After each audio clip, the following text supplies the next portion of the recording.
අද අපි වටලප්පන් එකක් හදමු. මේකට මම හකුරු පාවිච්චි කරන්නේ නැහැ. සීනි වලින් තමයි හදන්නේ. වටලප්පන් කියන්නේ මම try කරන්න කැමතිම කෑමක්. හැබැයි ගොඩාක් තැන්වල authentic taste එක එන්නේ නැහැ. ආ වටලප්පන් recipe එකක් හෙව්වනම් මේ වීඩියෝ එක save කරගන්න. මුලින්ම අපි වතුර එකතු කරගන්නේ නැතුව සීනි මේස හැඳි 4ක් විතරක් එකතු කරලා ඒක මෙන්න මේ විදිහට දිය වෙන්න දෙන්න. මේක චුට්ටක් කළු පාට වුණාට ප්‍රශ්නයක් නැහැ.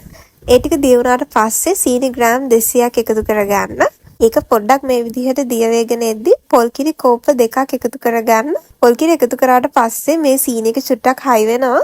හැබැයි අපි මේක එක දිගට මික්ස් කරනකොට ටික වෙලාවක් යද්දි මේ සීනි ටික දිය වෙලා අපිට ඕන විදිහට වටලප්පන් එක එනවා. මම මේකට එනසාල් 3කුත් එකතු කරගත්තා.